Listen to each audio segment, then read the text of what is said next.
Varicose వ్యాధితో బాధపడుతున్నారంట. తక్కువ ఖర్చుతో ట్రీట్మెంట్ కావాలి అనుకుంటే ఎవిస్ హాస్పిటల్ని సంప్రదించండి. నమస్తే, వెల్కమ్ టు సుమన్ టీవీ. నేను మానస. ఈ రోజు మనతో పాటు ఉన్నారు ప్రముఖ ఆధ్యాత్మికవేత్త, జ్యోతిష్య పండితులు ప్రదీప్ జోషి గారు మనతో ఉన్నారు. వారితో మాట్లాడదాము. పూరిలో జరిగినటువంటి ఒక అద్భుతమైన ఘటన గురించి డిస్కస్ చేద్దాం.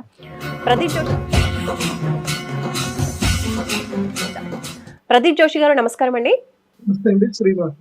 పూరిలో ఒక అద్భుతం జరిగింది. మనం న్యూస్ లో చూస్తూ ఉన్నాము. గరుడ పక్షి పూరి పైన, ఆలయం పైన ఉండేటువంటి ఆ జెండాని తీసుకుని చుట్టూరా గుడి చుట్టూ ప్రదక్షిణ చేసింది. సో దీన్ని అందరూ కూడా చాలా అద్భుతంగా చూస్తూ ఉన్నారు. కాబట్టి దీన్ని ఏ విధంగా చూడొచ్చు? తర్వాత 2 రౌండ్స్ కొట్టిన తర్వాత గరుడ పక్షి అక్కడ నుంచి మాయమైపోవడం కూడా జరిగింది అని. అయితే ఆలయ అధికారులు మాత్రం ఇంకా స్పందించలేదు. ఎంతో పవిత్రమైనటువంటి ఆ జెండా గురించి, ఆ పక్షి అలా తిరగడం గురించి జ్యోతిష్యపరంగా మీరేం చెప్తారు? పూరి జగన్నాథ స్వామి దేవస్థానంకి సంబంధించి ఏదైతే గరుడ పక్షి జెండాని తీసుకొని వెళ్ళింది అనేటువంటి వార్త అయితే మేము చూస్తున్నాము. దీని జ్యోతిష్ శాస్త్రంలో, శకున శాస్త్రంలో దీని విశేషంగా కొన్ని విచారణ కొన్ని చెప్తారు. ఇప్పుడు మనకి గ్రహ కూటమి కూడా అంత బాగాలేదు, షష్టగ్రహ కూటమి. నేను ఆల్రెడీ ఇంతకు ముందు కూడా చెప్పాను, మే 15వ తారీఖు వరకు, అంటే ఏప్రిల్ 29 నుంచి మే 15వ తారీఖు వరకు గడ్డు కాలము, చాలా నెగిటివ్ టైం అని కూడా చెప్పాను. ఈ నెగిటివ్ టైంలో ఈ మొత్తం ఈ ఏప్రిల్ 28వ తారీఖు నుంచి చూసి మనం డైలీ చూస్తున్నాం, ఎక్కడో ఒక చోట భూకంపాలు వస్తూనే ఉన్నాయి, అంటే విపత్తులు జరుగుతున్నాయి.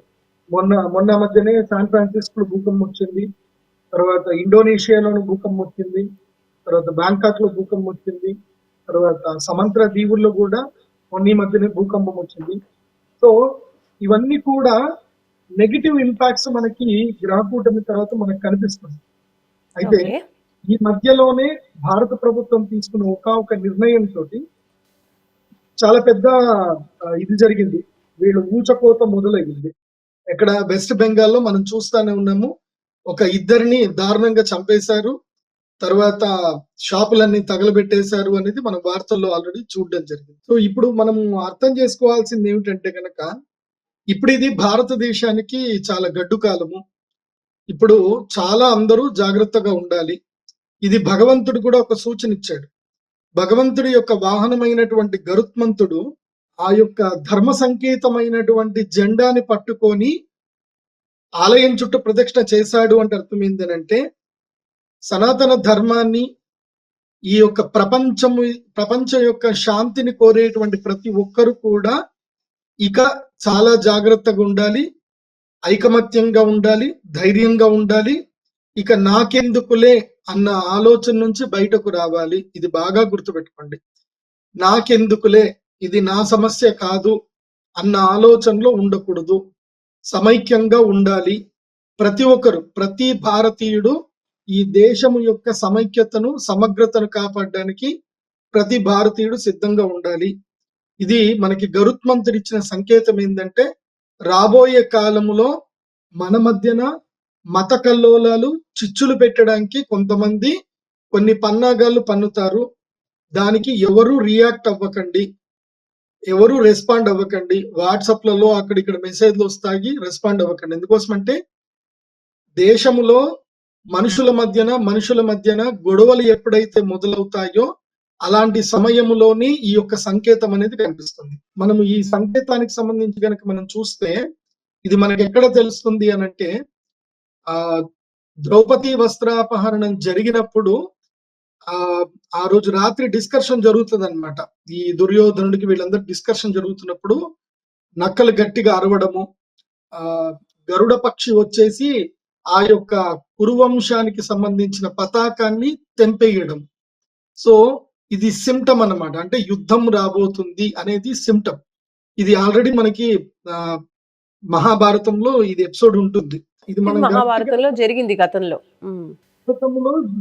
కురుక్షేత్ర యుద్ధం జరగకన్నా మునుపే ఈ సిమ్టమ్స్ కనిపిస్తున్నాయి అని చెప్పేసి వాళ్ళు డిస్కషన్ చేస్తారు. ఏం కాబోతుంది అని అంటే, రాబోయే కాలంలో విపత్తు రాబోతుంది అనడానికి ఇది సిమ్టమ్. ఇది గరుత్మంతుడు ఆ యొక్క సనాతన ధర్మానికి సంబంధించి ఒక కాషాయం యొక్క జెండాని పట్టుకొని ఆయన వెళ్ళాడు అంటే అర్థం ఏంటంటే, భవిష్యత్తులో ధర్మయుద్ధం రాబోతుంది.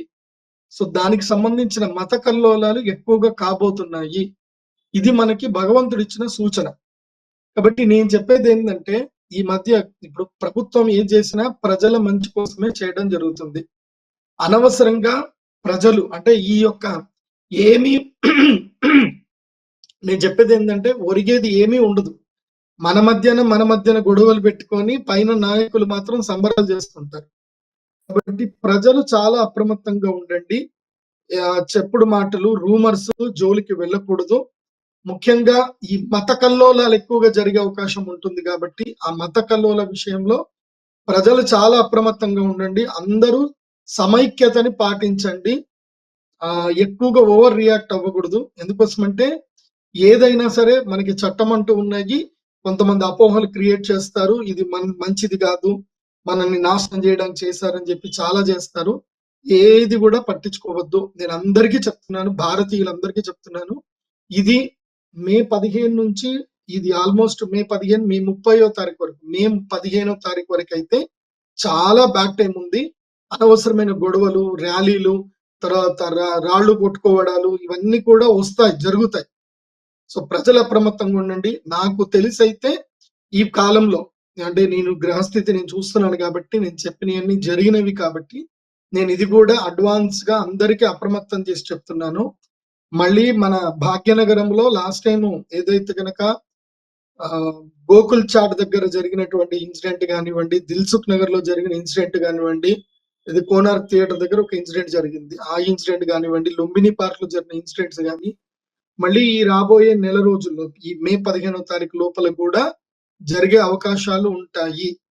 కాబట్టి నేను భద్రతా సిబ్బందికి కానీ, రక్షణ దళాలకు కానీ, తర్వాత ఎన్ఐఏ వారికి కానీ మేము ముందుగానే సూచిస్తున్నాం. ఎందుకోసం అంటే ఇది గ్రహస్థితి బాగాలేదు అంటే అర్థం ఏంటంటే ఎవరికో ఒకళ్ళకి నెగిటివ్ మైండెడ్ ఎవరో ఒకళ్ళు స్టెప్ తీసుకుంటారు, ఏదో ఒకటి చేస్తారు. ఇప్పుడు గ్రహస్థితి బాగాలేదు, ట్రంప్ గారు ఈ నిర్ణయాలు తీసుకోవాలని చెప్పి ట్రంప్ గారికి జ్యోతిష్యం తెలియదు కదా.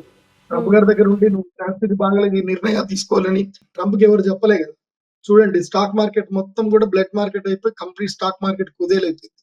ఇది ఆల్రెడీ నేను ప్రీవియస్ గానే మనం ప్రెడిక్ట్ చేయడం కూడా జరిగింది, సుమన్ టీవీలోనే చెప్పడం జరిగింది. సో నేను చెప్పేది ఏంటంటే ఇప్పుడు మనుషులకి మనుషుల మధ్యన తగాదాలు కావాలని పెడతారు. ఎవరు ఓవర్ रिएक्ट अव्वకండి. मैं सब लोगों को ये बोल रहा हूँ, ज्यादा रिएक्ट मत हो जाइए, क्योंकि आपस में हम लड़े तो वो ऊपर लोगों वाले खुशी हो जाते हैं, हम आपस से लड़े तो कुछ भी फायदा नहीं है. क्योंकि ना फाइनली हम जाके देखे तो हमारा घर वालों को हम समझना चाहिए, हम घर वालों को खाना रखना चाहिए. फाइनली हमको खुद का काम करना चाहिए, हमको गवर्नमेंट को टैक्स पे करना चाहिए. कोई आके हमको कोई भी 1 रुपए भी नहीं देते. आप लोग सब लोग समझ लीजिए एंड आराम से रहिए कि किसी का जो मकसद रहता है ना, वो मकसद को आप फुलफिल मत कीजिए. उससे जितना भी झगड़ा हो जाओ कुछ भी फायदा नहीं है. कोई के किसी को भी फायदा नहीं है, इंडिविजुअल को किसी को भी कोई फायदा नहीं होता है. जो कुछ मकसद लोगों को फायदा होने के लिए हमारा भारत में, हमारा इंडियंस के लोगों में ये झगड़ा रखने के लिए कोशिश करते हैं. मैं सारे लोगों को, इंडियंस को मैं ये कह रहा हूँ, आप आराम से रहिए, डोंट पैनिक. ఇది మాత్రం అంటే చెప్తున్నాను. గురుగారు, గరుడ పక్షి తిరగడం అనేది నిజంగా గరుడ పక్షి అలా చేయడం అంత ఆంతర్యం ఉందంటారా? గరుడ పక్షి నిజంగా జెండా అలా తిప్పడం అనేది అంత చెడుకు ఈ సూచన అని చెప్పొచ్చా?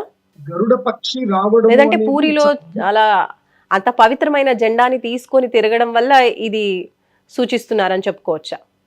చెప్తున్నాను కదా, ఇప్పుడు జెండాలు విరిగిపోవడము, జెండాని ఎవరైనా ఏవైనా పక్షులు వచ్చి తీయడము, అందులోనూ పక్షిరాజు గరుడు వచ్చి తీశాడు అంటే విపత్తు రాబోతుంది అని అర్థం.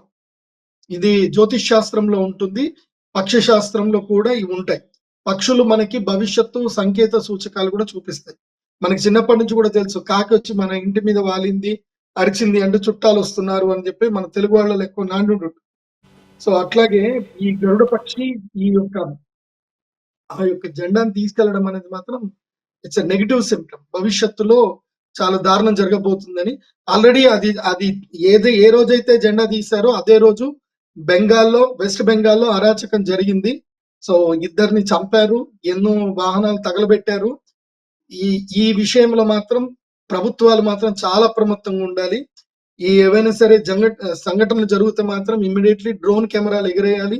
ప్రతి ఒక్కళ్ళు ఎవడెవడైతే గనక రాళ్ళు విసురుతున్నారో వాళ్ళందరినీ కూడా వీడియో కెమెరాలో క్యాప్చర్ చేయాలి. తర్వాత ఏఐ సహాయంతోటి అందరినీ పసిగట్టాలి. సేమ్ యోగి ఆదిత్యనాథ్ గారు ఎట్లాగైతే బుల్డోజర్లు ఎక్కిస్తారో ఆందోళన చేసి ప్రభుత్వ ఆస్తులు, ప్రజల ఆస్తులు ఎవరైతే నష్టపరుస్తారో వాళ్ళ ఇల్లు మొత్తం కూల్చేయాలి. ఇది మాత్రం ఇప్పుడు ప్రభుత్వాలు చాలా స్ట్రిక్ట్ గా తీసుకోవాలి. మే 15 వరకు నెగిటివ్ టైం ఉంది, జాగ్రత్తగా ఉండాలి. Right, thank you so much Pradeep Joshi గారు. పూరి జగన్నాథ్ ఆలయంలో ఎంతో పవిత్రంగా భావించేటువంటి ఆలయం పైన ఉన్నటువంటి జెండాని ఏదైతే ప్రతిరోజు మారుస్తూ ఉంటారో ఆ జెండాని గరుడ పక్షి తన నోట్లో పట్టుకుని తిప్పడం అనేది జ్యోతిష్యపరంగా చూసినట్లయితే కదా కొంచెం నెగిటివిటీ ఉన్నటువంటి పరిస్థితి అని చెప్తూ ఉన్నారు. కాబట్టి ఈ సమయంలో అంటే మే 15th వరకు కూడా అందరూ జాగ్రత్తగా ఉండాలి. అలాగే గ్రహ కూటమి కూడా అంత అనుకూలంగా లేదు కాబట్టి ఇప్పుడు నెగిటివిటీ ఎక్కువగా ఉండే పరిస్థితి ఉంది కాబట్టి అందరూ కూడా జాగ్రత్తగా ఉండాలి. చూస్తూనే ఉండండి సుమన్ టీవీ. నమస్తే.